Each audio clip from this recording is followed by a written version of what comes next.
नमस्कार, मेरा नाम रंजना रस्तोगी है और मैं senior dietitian panacea hospital Durgapur Varanasi में कार्यरत। थायराइड में डाइट का क्या इम्पोर्टेंस है और इसको हम डाइट से कैसे कम कर सकते हैं। थायराइड जो होती है एक छोटी सी ग्रंथि है जो कि हमारे गले के पास होती है। इसको बॉडी का मेटाबॉलिक मैनेजर भी कहा जाता है। तो थायराइड दो तरीके का होता है, एक हाइपरथायराइडिज्म और एक हाइपोथायराइडिज्म। तो हाइपरथायराइडिज्म क्या है? जब हमारा थायराइड ग्लैंड में जो हार्मोन है ये T3 T4 हार्मोन्स बनाता है, इसकी मात्रा जब ज़्यादा हो जाती है तो उसको हाइपरथायराइडिज्म बोलते हैं, और जब मात्रा कम होती है तो उसको हाइपोथायराइडिज्म बोलते हैं। सबसे ज़्यादा हमारे पास जो पेशेंट हैं वो हाइपोथायराइडिज्म के ज़्यादा होते हैं, इसलिए हम आज हाइपोथायराइडिज्म के बारे में ही ज़्यादा बात करेंगे।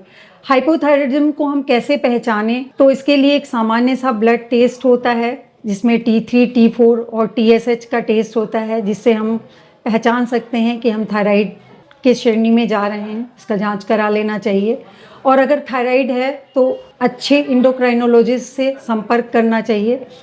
उसके अलावा डाइट के बारे में आज हम बात करेंगे।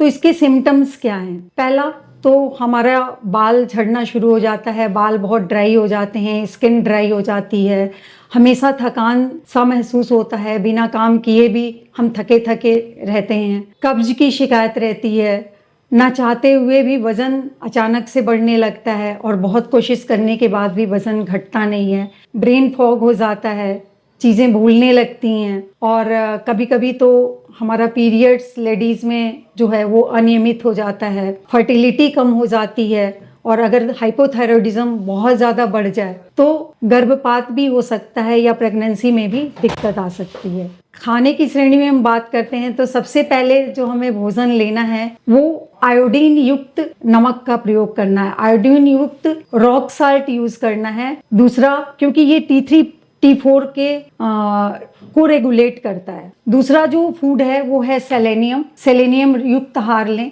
जैसे कि सनफ्लावर सीड्स, ब्राज़ील नट्स और मशरूम। इसमें ये प्रचुर मात्रा में पाया जाता है, ये भी T3 T4 को रेगुलेट करने में मदद करता है।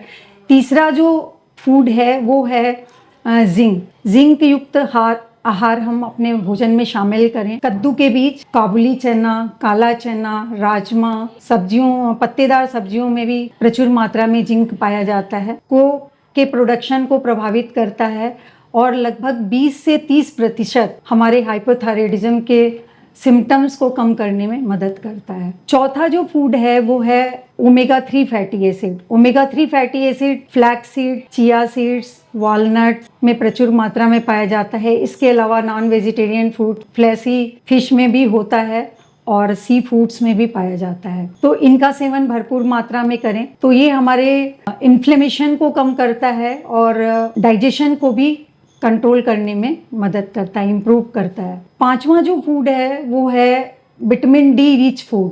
विटामिन डी दूध, दही, पनीर, अंडा, इनका सेवन प्रचुर मात्रा में करें। और विटामिन डी जो है हमें सुबह की धूप में भी मिलता है, तो सुबह के धूप में 20 से 25 मिनट एक्सपोज करें अपने आप को, एक्सरसाइज करें। इससे हमारा विटामिन डी का लेवल अच्छा होता है, हमारे बॉडी की इम्यूनिटी अच्छी होती है और थायराइड की समस्या को भी कम किया जा सकता है। जो छठा फूड है वो है एंटीऑक्सीडेंट और B complex rich food. Citrus foods हम अपने खाने में ज़्यादा ऐड करें, जैसे कि ताज़ी हरी सब्जियां, फल, सलाद, इनका बहुतायत मात्रा में प्रयोग करें। साबुत अनाज का प्रयोग करें, इनमें ये सारी चीज़ें हमें प्रचुर मात्रा में मिलती हैं। इसके अलावा जो सातवां और सबसे इम्पोर्टेंट फूड है जो हमें लेना चाहिए वो है ऑयल।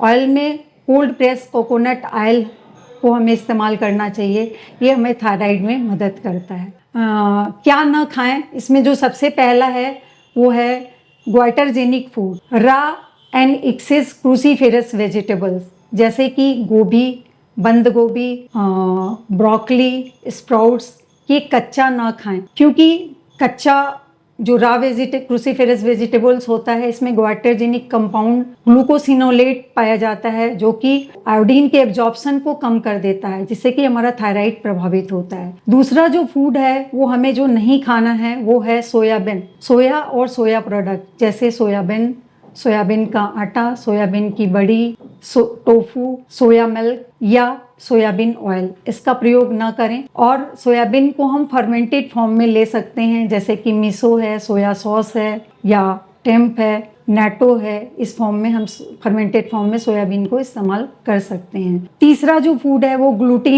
ग्लूटीन को अपने भोजन से अवॉइड करना है। गेहूं में बहुत ही अल्टरेशन हो गया है, जिसकी वजह से इसमें ग्लूटीन की मात्रा बहुत बढ़ चुकी है। इसकी जगह पे हम क्या खाएं, तो मिलेट यूज़ कर सकते हैं, रागी यूज़ कर सकते हैं, साबुत अनाज यूज़ कर सकते हैं, जौ यूज़ कर सकते हैं, जई का आटा यूज़ कर सकते हैं और ब्राउन राइस यूज कर सकते हैं। और पांचवा जो चीज़ है वो highly processed food, junk food, preserve food, carbonated drink, sugary drink, deep fried चीज़ें, ये हमें अपने भोजन से दूर करना है, क्योंकि ये हमारे गट माइक्रोबायोम को प्रभावित करते हैं, जिससे कि हमारा मेटाबॉलिज्म प्रभावित होता है और थायराइड को कंट्रोल करने में दिक्कत होती है। दूसरा जो फूड है वो है कैफीन जैसे चाय और कॉफ़ी को लिमिट करें, क्योंकि ये हमारे एड्रिनल ग्लैंड को ट्रिगर करता है, जिससे कि हमारा स्ट्रेस हार्मोन कॉर्टिसोल ज़्यादा मात्रा में प्रोड्यूस होने लगता है, जिससे कि हमारा थायराइड इम्बैलेंस हो सकता है। ये तो रही बात कि हम क्या खाएं क्या ना खाएं। इसके अलावा